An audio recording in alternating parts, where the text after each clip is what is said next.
Hey everyone, Shabim here, and welcome to our first episode of Rising. Well, technically our second if you include the introduction episode, but we're here now with our first bit of action. And we've got an interesting episode for you here this evening, including crowning our first ever Rising champion.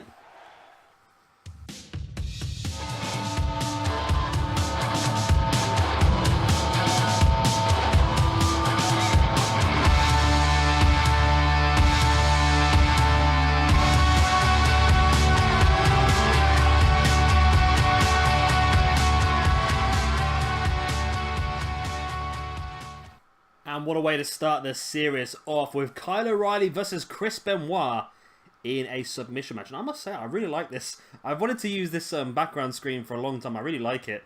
It sort of fits this universe mode, I think. So, if you didn't see the introduction episode, I just want to go over something briefly.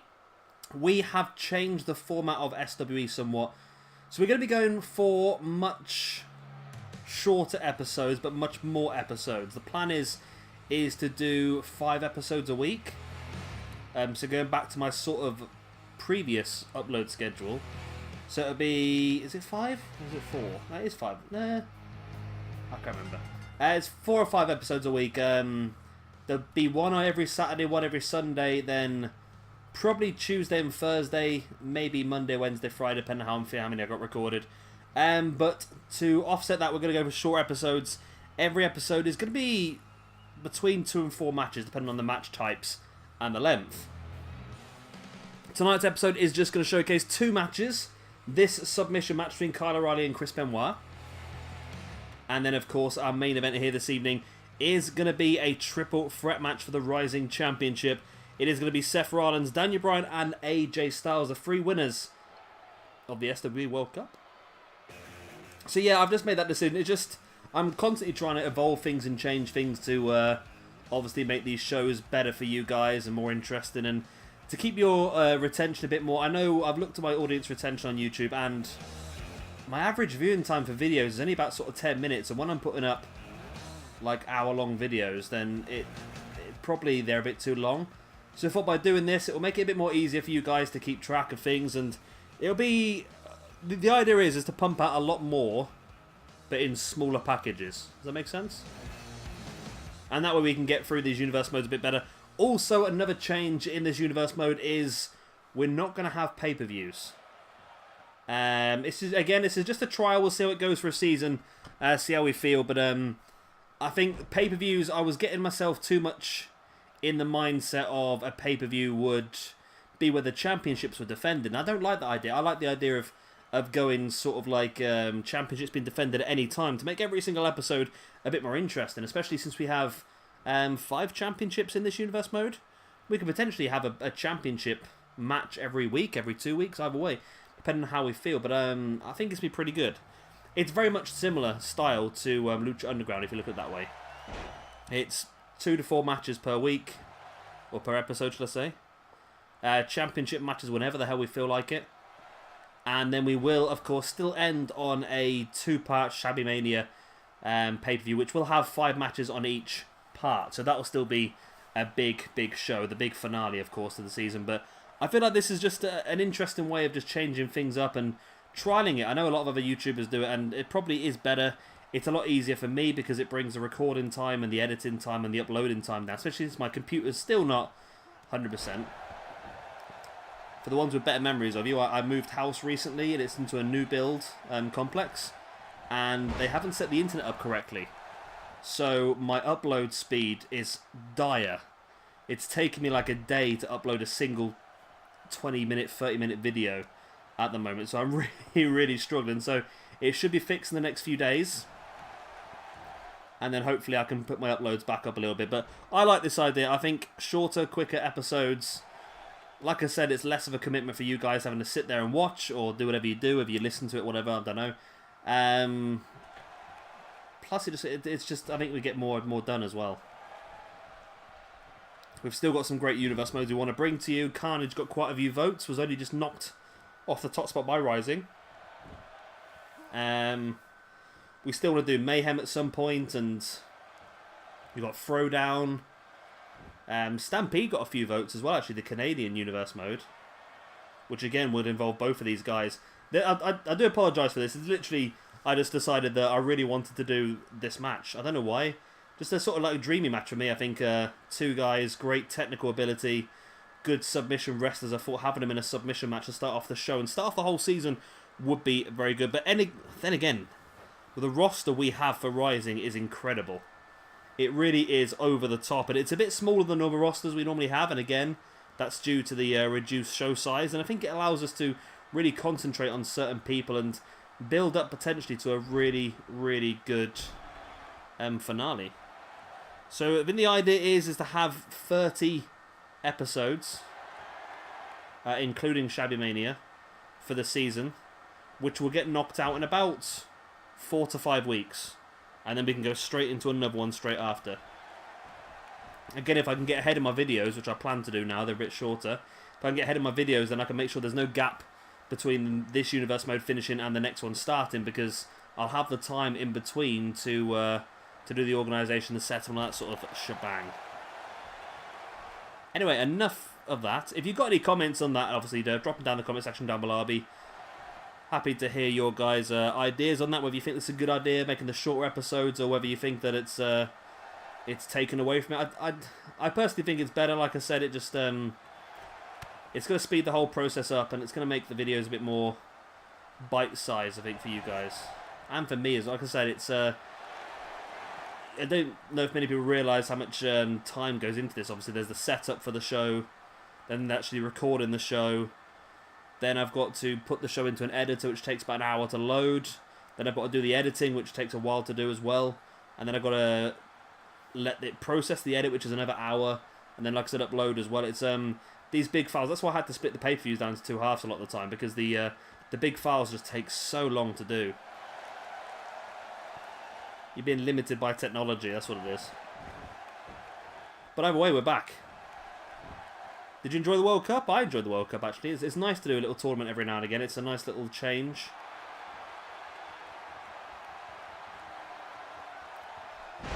Nice takedown there by Kyle O'Reilly on Chris Benoit. Chris Benoit's still one of those grey areas on this channel, isn't it? I've always said with Chris Benoit, what he did in the ring should not take away from what he did outside the ring, and what he did outside the ring should not take away from what he did inside. Is that the same phrase? I like to remember him as this Chris Benoit, not the Chris Benoit that obviously did what he did. He was, no matter what he did, you can't take away the fact that he was a fantastic in-ring competitor, and there's a lot of dream matches I would like to see him in, and like I said, he's a bit of a grey area. People like to forget he ever existed because of what he did do, and I'm not going to defend the man. What he did was horrible, but at the same time, he wasn't of sound body or mind. He was in a bad situation. He'd taken too many blows to the head, and he just was not. He was not all there, bless him. But it happens, I suppose. Benoit now, nice butterfly suplex on Kyle O'Reilly. What do you think of the new arena? I must admit, I don't know how I do this every time I create a show. I don't know how I feel about it. I stuck with the red and white theme because of the matchup screen. I thought it worked quite nicely. Plus red and white being the colours of the Japanese flag. I thought it would work, but I know I sort of like it, and then the next minute I'm not over keen, and the next minute I like it, and then I'm not over keen. It's a nice reverse dragon sleeper by Kyle O'Reilly. Second time the match he's locked this in. Still not enough though to get the submission victory here against Chris Benoit. So like I said, normally there'll be 3 matches an episode, but depending on what the matches are, if they're long ones, then we will probably cut it down. Like I said, at the moment, we are planning on having a long main event, a Rising Championship match, triple threat between Seth Rollins, Bryan, and AJ Styles, which is hopefully going to be a longer match than normal.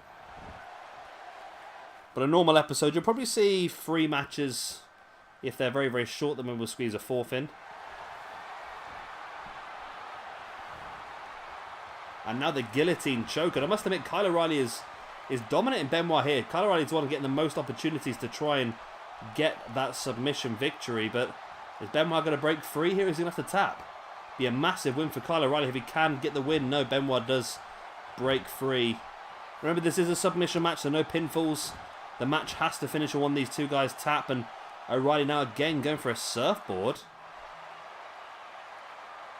See, Benoit can't really tap in this situation. He does tap. Benoit does tap in the surfboard. Typical, he should tap exactly when I say that you can't tap. The reason I said he can't tap is because his arms were hooked behind. Well, his arms were hooked around his neck. So this replay screen's pretty cool as well. Again, this is not one I've ever used, this this screen, because it's quite specific, isn't it? It had to be used on some sort of traditional Japanese show, and that's exactly what we got here. Well, traditional, I suppose. There's not a single Japanese name, actually, on the first episode. So, Chris Benoit did work in New Japan for very early in his career in the early 90s.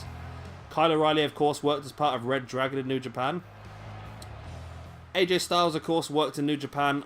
Daniel Bryan faced off against Kenta in Ring of Honor, but Kenta was Noah, not New Japan. And, of course, Seth Rollins, Ring of Honor as well. Like I said, this is a very interesting universe mode. It's sort of Japanese-based,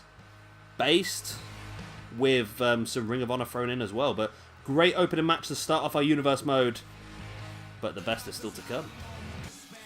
And here we go then. Here is the big one. The triple threat match to crown our first ever rising champion. AJ Styles versus Seth Rollins versus Daniel Bryan. What a match. Now this one, I must admit, it was one that I had planned for a while, but Jay over at Game and HD also suggested in a comment as well that we should have the...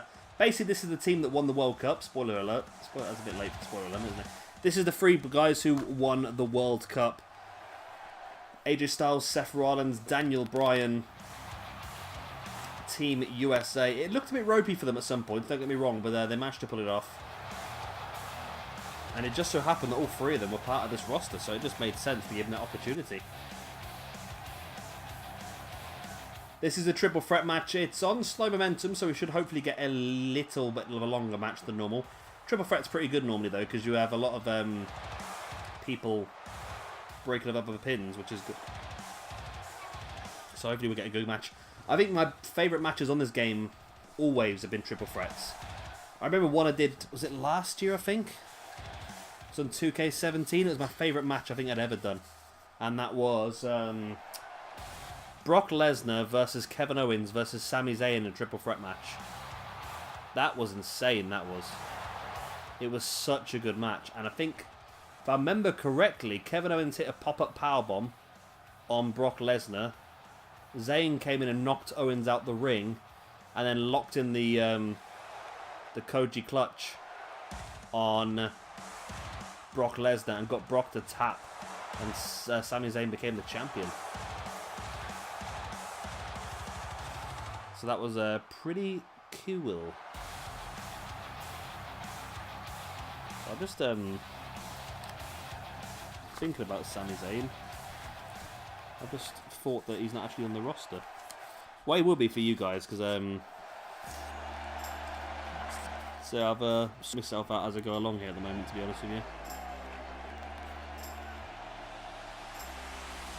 There you go. Write myself some notes to change things around tomorrow, you know. A developing universe.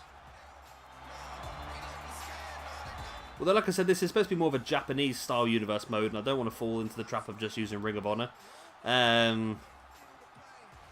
must admit, I have a very limited knowledge of Japanese wrestling. I know a bit, of course. I watch a lot of New Japan here and there, but there is some really good stuff. It's a bit of a shame we've got no... Have we got any... Yeah, we've got Tanahashi for the next episode. There's a big Japanese match on episode 3. It gets a bit more Japanesey the further we go on, I must admit. I'll have to have a look at that, actually. I want to double check. I want to make sure that we do get a lot more. Because like I say, it's Japanese Ring of Honor hybrid, but the idea is it's rising. It's supposed to be more Japanese, I suppose, isn't it? But I'm sure we can squeeze some more in here and there. I'm sure we can do that. But AJ Styles as well, some would argue, was the man in the World Cup. there was a real opportunity where I thought United States were out. Was it the semi-finals against Ireland? I believe it was, wasn't it? The semi-finals against Ireland when it looked like United States were out. Ireland won the first 2 matches. Then AJ Styles won his match against Finn Balor and then also won the 6-man tag to win it for them. So it's arguable that AJ Styles really was the MVP for AJ Styles. The MVP for Team USA.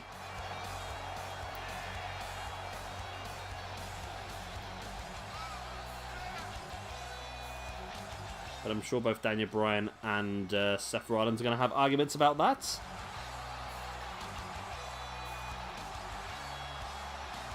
As the crowd getting in the yes movement as they do.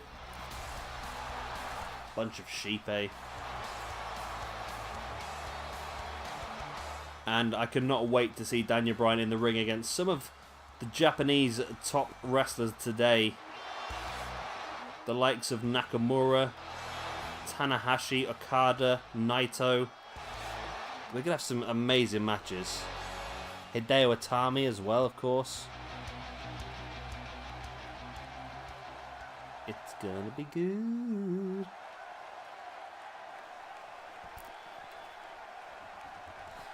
And this is what it's for then, the Rising Championship. It's an interesting looking belt, isn't it?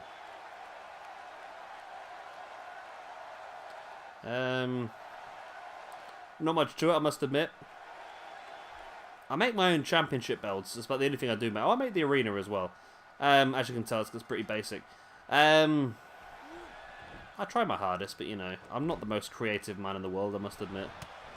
Oh, nice running dropkick there by Daniel Bryan, now bringing AJ up to a knee based on AJ. Big knee in the gut.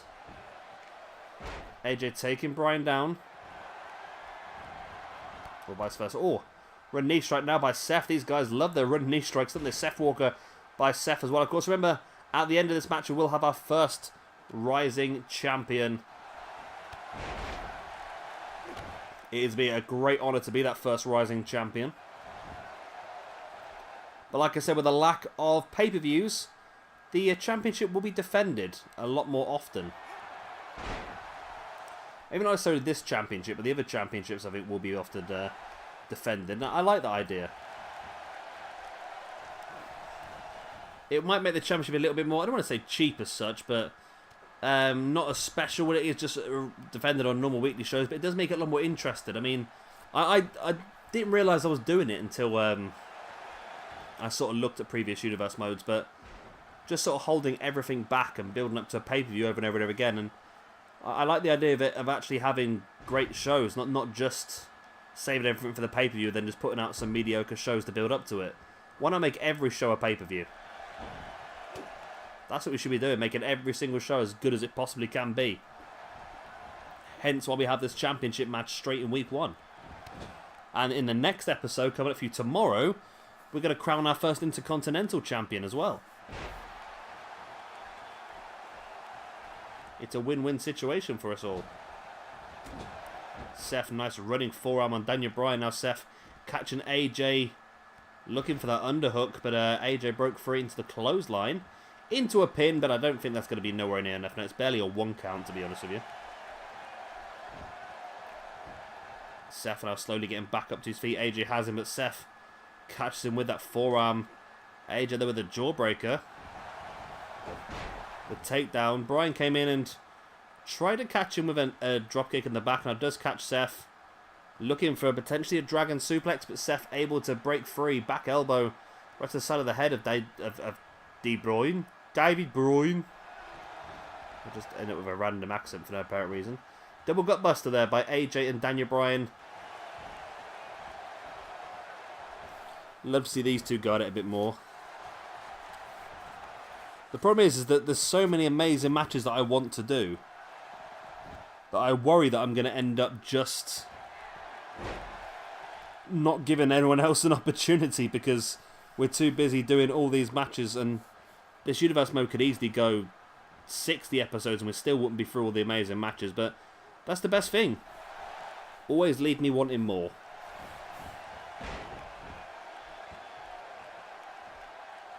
AJ breaking up the pin. Daniel Bryan catching now, looking for that Northern Light suplex right over the top.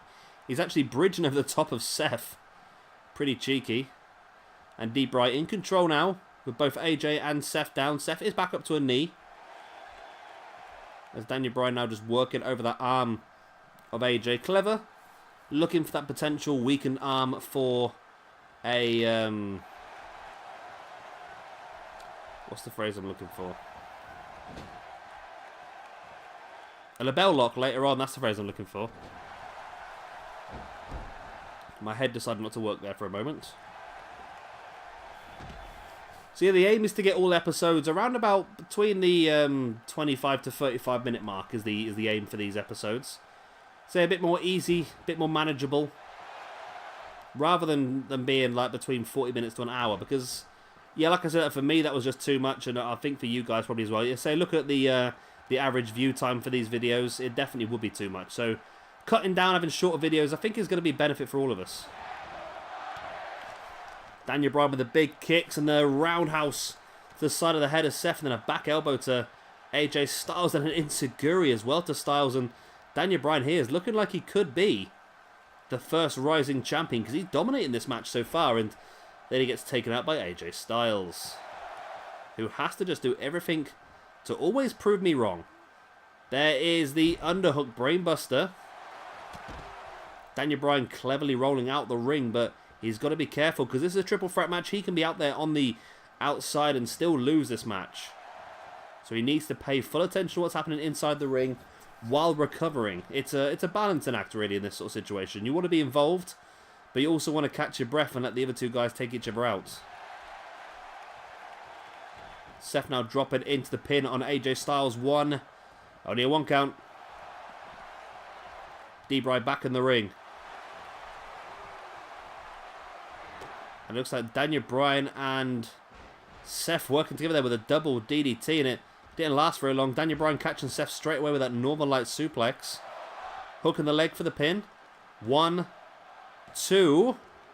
Up to a 2 count now. And again, this time AJ Styles outside the ring. He needs to, like I said, keep an eye on the match. He needs to be able to get in at any point to break up a pin, should he need to. And especially this could be an opportunity here, with Daniel Bryan raining the kicks into the chest of Seth Rollins once again.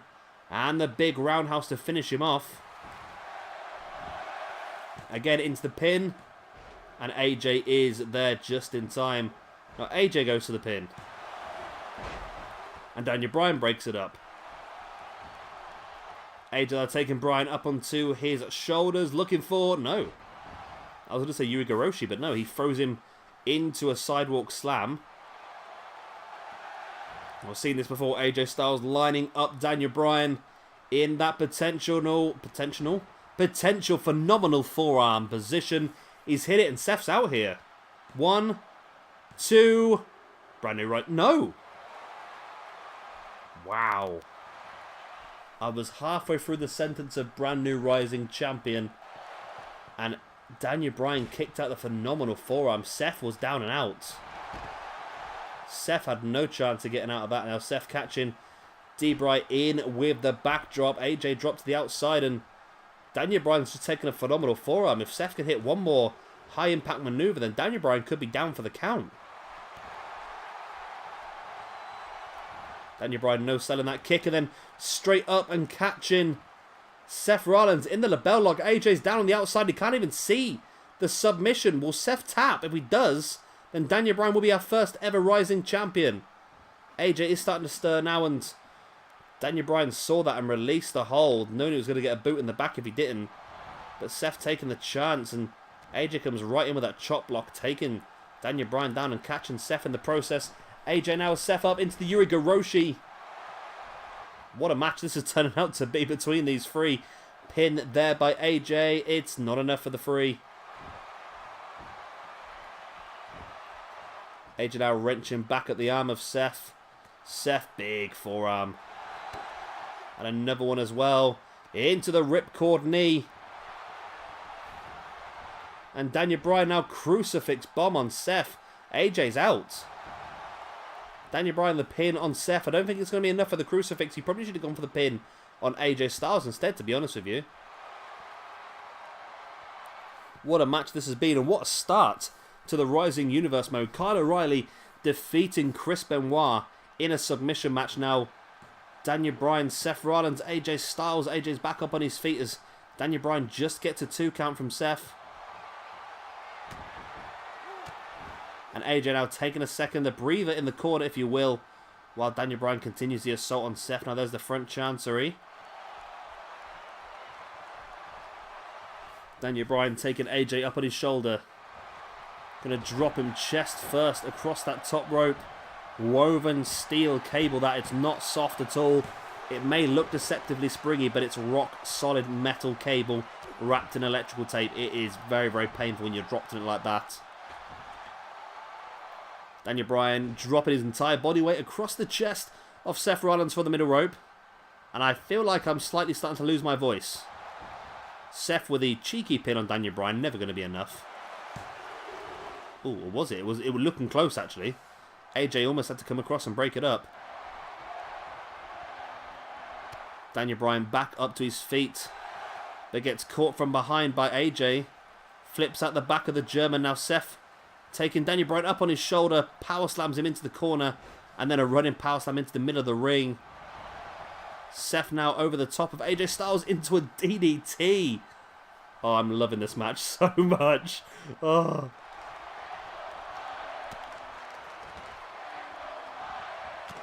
Seth across the ribs now looking for the belly to belly, but AJ fights through with those stiff right hands. Oh, middle of the ring. Daniel Bryan's down. Oh, I thought it was going to go. No, I thought it was going to go for the Styles Clash. Went for that power bomb with the bridge. If he'd gone Styles Clash, he might have had this here, you know. AJ front chancery on Daniel Bryan. Seth is grounded. Daniel Bryan slides out of the supposed sidewalk slam, now looking for a butterfly suplex. AJ drops the outside as Daniel Bryan now drops on the top of Seth, looking for that pin, but it's only enough for a 2. Can Daniel Bryan take his opportunity here? AJ Styles is down on the outside. If he locks another label lock middle of the ring, this could be enough. Back and forth strikes by Seth and Daniel Bryan. A big knee in the face there by Seth on Daniel Bryan. Now rolls him through into the super kick. Wow. There's the pin. Very, very close to the ropes. Will Daniel Bryan have the intuition? He didn't have the intuition, but he did manage to kick out. Bryan only had to lift a leg on that rope and it would have been a rope break, but instead went for the full kick out.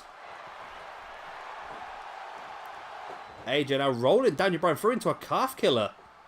But Seth is right there and a couple of boots right across the chest of AJ. Soon breaks that pin up. And into a ripcord knee. AJ's down. Bryan's down. 1, 2. Oh my god, he's kicked out. Oh my god, he's kicked out of it. Oh my word. Oh.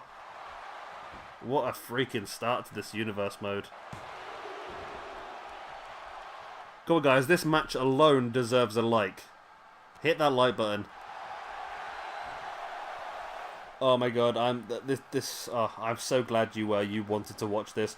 And AJ Styles locking the bell lock on Daniel Bryan mid of the ring as well.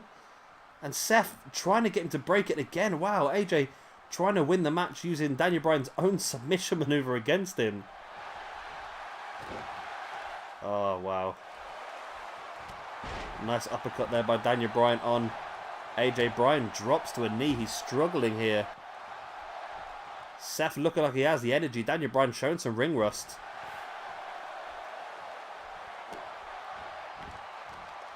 Daniel Bryan now the reverse dragon sleeper, dead center of the ring. Nowhere for Seth. I thought Seth tapped there, you know. Oh, Seth able to use his strength to get Daniel Bryan on his shoulder, rolling through into a sling blade. AJ's down on the outside. Can Seth take advantage?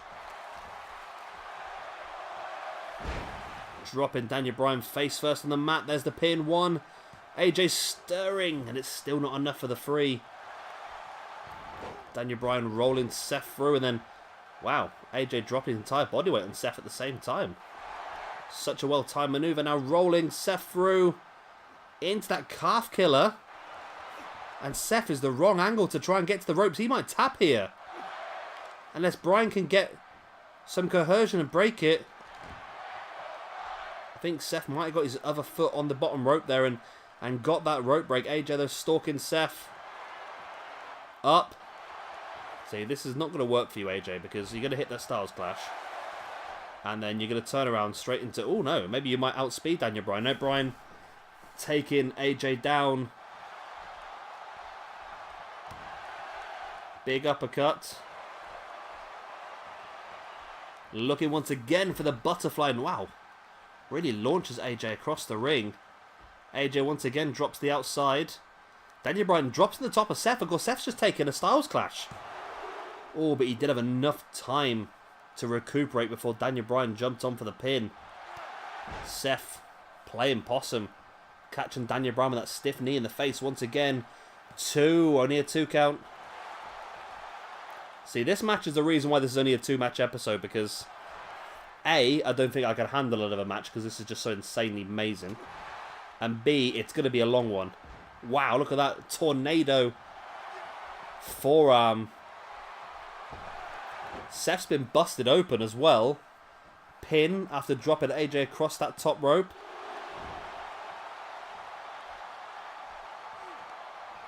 It does look a bit crappy, this arena, doesn't it? It does the trick. It doesn't matter what the arena looks like. It's all about the action inside, isn't it? AJ, there it is. The short underhook brainbuster. There's the pin. Daniel Bryan stirring on the outside. Slides back in the ring. I don't think he would have got there in time. And Daniel Bryan's been busted open as well. So 2 of these competitors so far busted open. AJ pump handle gutbuster on Daniel Bryan. Now drops into the pin once again. Seth is down and out. This could be enough. Oh, it's still not enough. What is it going to take for one of these guys to win? Daniel Bryan's kicked out of a phenomenal forearm. AJ Styles kicked out of a ripcord knee strike. I don't know what it's going to take for one of these guys to tap. Or to just pin or what. It's just, I'm lost for words.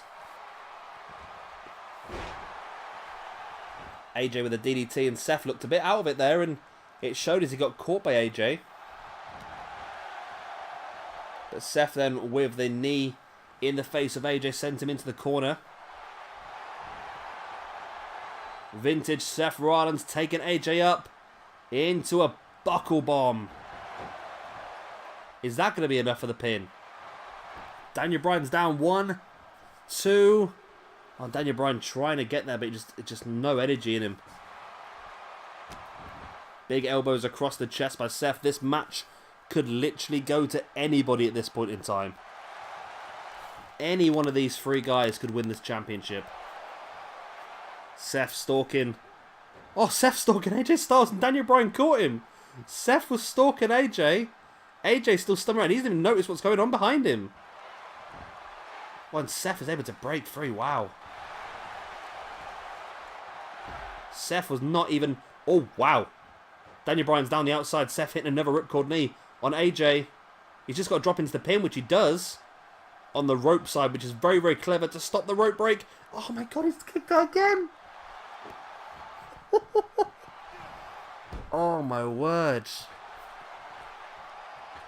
This freaking match. Phoenix Splash, the middle rope by Seth. I did not know what to say to you. I did not know what to say to you. This is a 5-star, a 6-star, 7-star, whatever Meltzer's giving away these days. Super German suplex now as well. If this is any indication of what we can expect from this Rising Universe mode, this could be the best Universe mode we've ever put out by quite some distance. Daniel Bryan now looking for the Regalplex. Oh, he hooks it with a bridge for the pin. And it's enough! Oh, wow. Daniel Bryan gets the win with the Regalplex, and Daniel Bryan is your first ever Rising Champion. And what a freaking match it was. Oh. I am exhausted. So much action. so much action. I don't know if we've come in time either. I said I was aiming for between 25 and 35. I feel like we're on the 35 side. But that is worth every single minute. What a match. All three of these guys absolutely insanely good. And your first ever SWE Rising Champion is the Flying Goat himself, Mr. Daniel Bryan. There it is. Championship. A bloody skull to go with it as well, showing the wounds of battle. But this is just the beginning of what I believe could be our best ever universe mode we put out. It's definitely started incredibly well. And we've got another episode for you tomorrow. A free match on there tomorrow, even though possibly it might be a long one because some of the matches we've got going. But tomorrow we will be crowning our first Rising Intercontinental Champion. And if tonight's episode is anywhere to go by, then tomorrow's going to be an absolute bloody treat. If you have enjoyed this, please do hit a like and of course subscribe if you want to see some more. And of course if you do have any comments on the new style and format of this universe mode, then please let me know as well. I personally feel like it's going to work a bit better. It's smoother, it's quicker, it's more videos of a smaller nature, so they're easier to watch as well, in my opinion anyway. But yeah, let me know what you think in the comment section down below. I've been Chevy Gamer, thank you much for watching, and I'll see you tomorrow for our next episode of SWE Rising. The ones who